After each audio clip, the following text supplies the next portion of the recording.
Hey everybody, Andy Doutrick here with Centennial Lending Group. Wanted to take a couple minutes and introduce you to total cost analysis and just talk about how incredibly powerful this is for our clients when we take a look at different financing options, whether that be considering different interest rates or considering different negotiating tactics with the seller.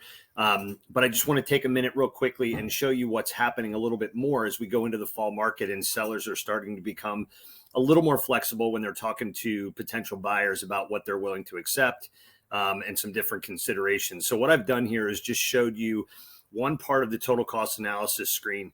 And this is a real transaction from Lebanon County, Pennsylvania. And what I've done is I've broken it up into 4 different scenarios. So this is the first scenario, which is where the property is at the moment. So we're starting at a sale price of $264,900. The seller is considering a price reduction to $255,000, which is fantastic. But what it doesn't do is reducing the price doesn't help the buyer from an interest rate standpoint. It doesn't really help the buyer from a monthly payment standpoint, although it would reduce it by about $60 a month. So price reduction is a simple way for a seller to make the property more attractive to buyers that are on the market.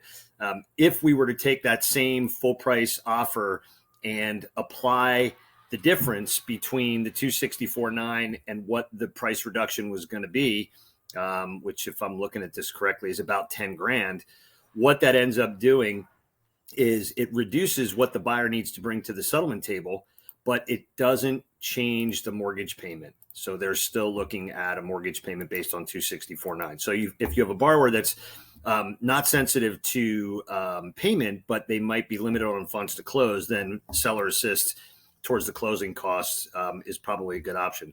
The fourth option, and what we're starting to use a little bit more now with our clients to help them negotiate the best deal they can get for themselves without asking the seller to be unreasonable in terms of what they're walking away from or with, is a full seller buy down based on the sale price not moving at all.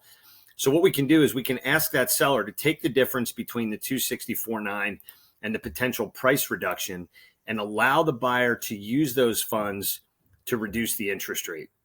And by reducing the interest rate, we reduce the payment, and we've reduced it pretty significantly. So we've taken that same buyer and we've reduced their payment by $160 a month, which either will, allow them to save more money every month, allocate that savings towards, another debt, or just be more comfortable knowing that their payment's lower. So as we go into the fall market, you're going to see more of these videos from me as we talk about how total cost analysis can help buyers make great decisions. And this is good for sellers too, because there's a way that we can show this, and we're going to do this in our next video, where we actually can show the seller what their net proceeds are if they were to do a seller buy down versus a simple price reduction. And you'd be surprised to know that you actually walk away with a little bit more money as a seller when you do a buy down as opposed to reducing the price. So that's it for today. I just wanted to show you what the total cost analysis looks like. We're going to go through this in pieces here over the next couple of weeks. And if you have any questions, you can reach out to us at andyloan.com. Have a great day.